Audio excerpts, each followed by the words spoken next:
Ms. Cheryl Chan. Question 5, please.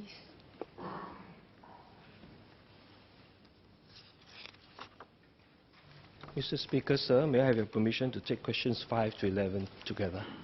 Yes, please. The recent drone intrusions are the first confirmed intrusions into Changi Airport that we have encountered.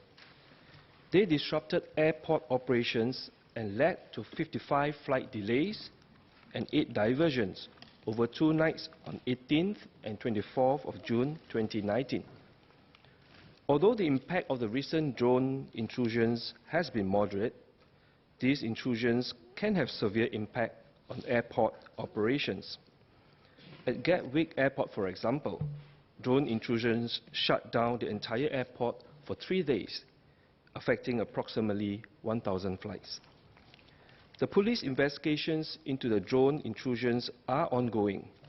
We have learned from the experiences of other airports that identifying the perpetrators can be challenging and will take time. Meanwhile, our priority is to detect the drones promptly and prevent them from affecting air traffic and endangering public safety. We have taken a multi-agency approach and deployed national resources towards ensuring the safety of Changi Airport operations. The drone intrusions have caused some to suggest that we should ban the use of drones. There are many beneficial uses of drones. Besides commercial applications such as drone deliveries and inspections, there are also many recreational uses in Singapore. Our schools and institutions of higher learning use drones to teach science, technology, engineering, or mathematics, including robotics and programming. It is therefore important that we continue to take a balanced approach. By and large, the community of drone enthusiasts fly their drones responsibly and are sensitive to the needs and concerns of other users that they share public space with in our crowded urban environment. Our laws governing the use of drones prohibit their use within 5 kilometers of an aerodrome, unless a permit has been granted by CAAS. We assessed this no-fly zone prohibition to be sufficient. However, there will be a few selfish and irresponsible persons who operate in flagrant disregard of the law, as well as the needs and concerns of others. We will therefore tighten the approach to regulating drone users and dealing with errant drone users through the following measures. First, we will introduce a mandatory registration regime for all drones operating in Singapore, as well as a licensing framework for pilots of large or more capable drones. This will ensure that drone operators are made aware of their responsibilities and undertake to conduct their activities in a responsible manner. Second, there will be stricter enforcement actions against errant drone operators. Last week, 2 persons who operated a drone close to an aerodrome were charged. This morning, a company pleaded guilty to a charge of operating a drone without a permit. The company was fined $9,000. Further, there is one other case being investigated for breaching the existing drone regulations. If convicted, they could face fines of up to $20,000. In conjunction with this, the government is also looking into increasing the penalties for errant drone users. As with other forms of new technology, finding the right balance in terms of regulations will take time, particularly since drone technologies continues to evolve very quickly. This is why CAAS established the UAS Advisory Panel earlier this year to help review and recommend enhancements to the regulatory framework. Meanwhile, we have strengthened our counter-drone capabilities at the airport. We stand ready to invest in and deploy additional capabilities to monitor and enforce the safety of our airspace. Mr. Melvin Yong. Thank SMS for the response. Glad to hear that the ministry is looking into compulsory registration of drones.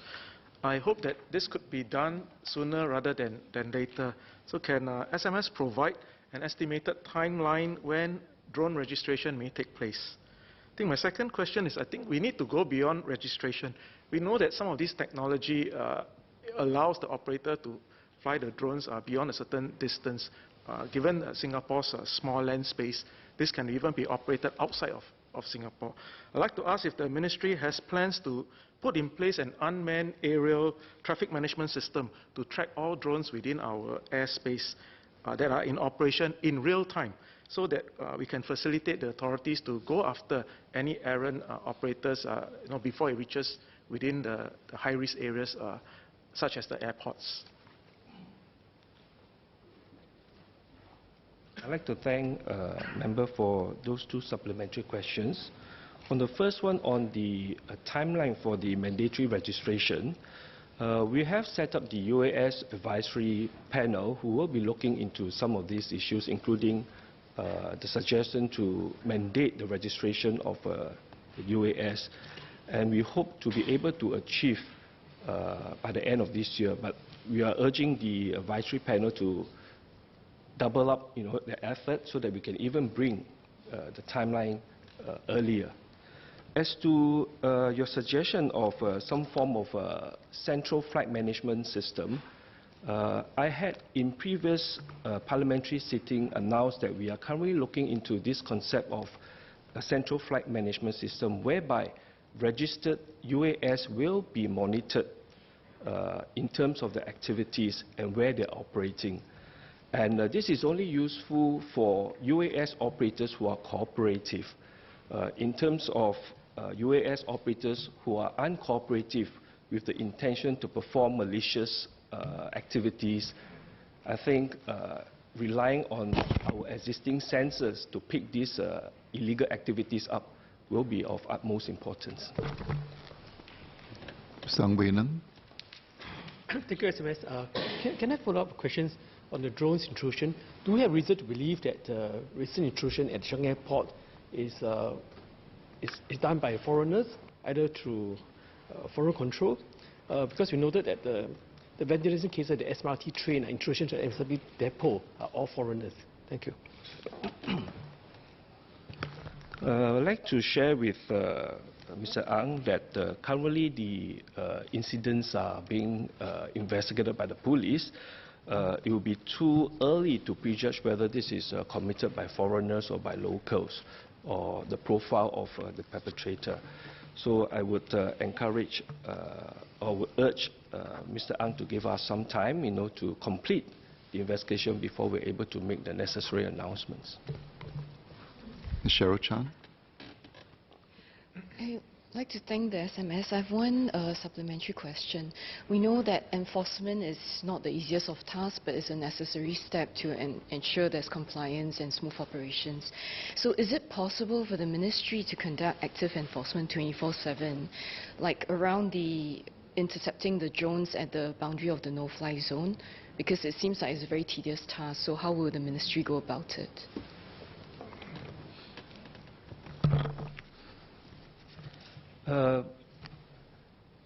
Picking up the activities of drones can be very challenging because the drones are basically quite small in size. And of course, the ideal situation will be to be able to detect the activities of drone on a 24/7 concept. But having said that, I think we need to look at the modus operandi of these drone users. Like I mentioned before, they are cooperative UAS users, and in those cases, the central flight management system will be very useful in identifying exactly where these drone operators are operating and where these drone activities are happening. And should they have situations whereby there are accidental intrusions into some of these restricted areas, then the central flight management system will be able to quickly identify these users and inform them that they are actually intruding into restricted areas. But now we are dealing with illegal, unauthorized, malicious, deliberate kind of activities by UAS users. And in those cases, we need to have a risk stratified approach whereby certain areas will be given priority in terms of assessing the activities and where they are operating around. One example will be in aerodromes, in Changi Airport areas, whereby we will have the capability to detect as well as disrupt some of these activities in the shortest possible time. Mr. Dennis Tan. Thank you, Mr. Speaker. I'd like to ask the SMS, were there any geofencing solutions in place in Changi Airport by June 2019? And if so, why were the existing geofencing solutions inadequate to prevent the disruptions in June? And I would also like to ask the SMS, in light of Mr. Ng Han's comments last week, does CAS or the Changi Airport intend to set up a specialist anti-drone unit to deal with drones? Thank you. I'd like to thank the member for those supplementary questions. In fact, he's correct to say that there are certain solutions like geofencing solutions to actually disallow the operation of certain drones into restricted areas. And this will be only possible if, for example, if the user is using a drone that is actually fitted with that kind of capability. And for example, if the users were to use a DJI drone, then there is a geofencing capability whereby certain areas the drones will not be allowed to operate in. Unfortunately, in this particular case, we are of the assessment that such a capability has been disabled so that the geofencing solutions will not be capable of preventing its intrusion. As to your suggestion of, the second question is on the capabilities of CAAS and the Changi Airport. The Ministry of Transport and CAAS is actually working with the various agencies to continue to tap on the screening agency's assets whenever possible or whenever necessary, without compromising their own operation needs.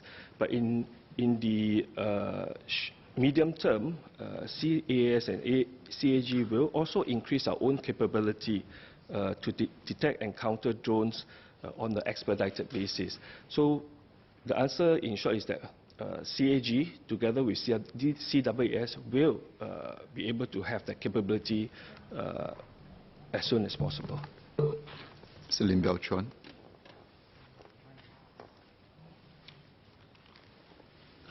SMS, earlier in January this year, a number of MPs asked the same question as a result of what happened at Gatwick. And SMS replied to say that we have countermeasures to deal with safety and security threats posed by these UAVs. So looking at what has happened, it seems that such countermeasures are inadequate.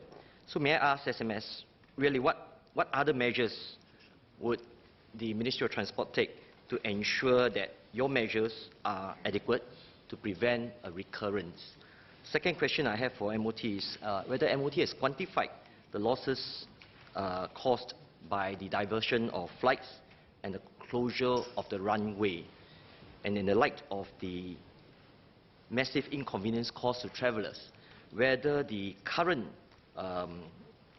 maximum fine imposed is adequate. I really suppose I'm trying to say that we should send a stiff punishment to the perpetrators of these offences to make sure that everyone gets the signal that if you disrupt flights, you cause runway to be closed, the punishment is stiff enough to make sure that everyone reconsiders what they are doing. I'd like to thank Mr. Lim for those supplementary questions. Indeed, when I gave the reply in January this year, we do have the capability to detect and disrupt errant drone users. We have also taken a very coordinated approach in managing the current incidents. In fact, after the incidents in Gatwick Airport, we have sort of worked out the SOP and conducted tabletop exercises to run through the operational plans so that we'll be able to cope with similar incidents within our own airspace.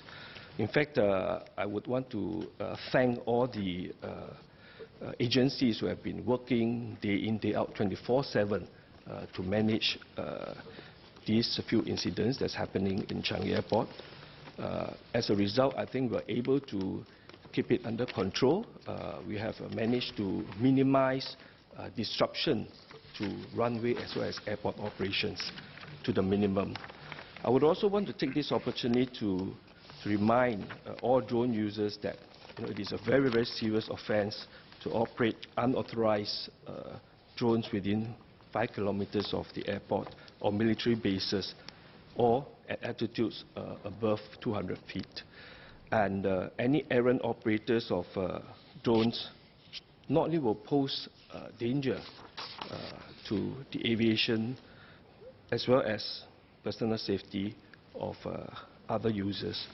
And anyone that has been caught flouting this law will actually face a fine of up to 20,000 or a jail term of up to 12 months or both.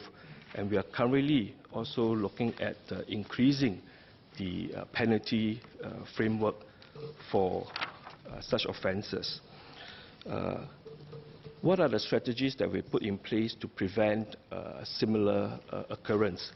Well, I would say that our priority right now is to beef up our capability to detect these drones intrusions as fast as possible, very promptly, and to ensure that our air traffic operations continue to function safely with minimal disruptions.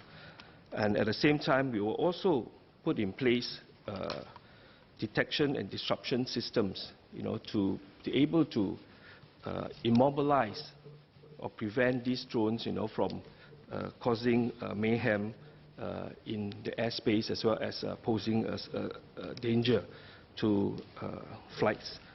And at the same time, I think CAAS has also been judicially managing the air traffic operations in Changi to ensure that minimal disruptions to the flight operations. And this can be done through risk-based approaches in terms of planning for departure as well as arrivals. So these are some of the measures that we'll be looking at. At the same time, like I've replied to Mr. Dennis Tan, in addition to working with the other agencies, CAAS and CAG are also beefing up its own internal capabilities so that we'll be able to manage these incidents more effectively.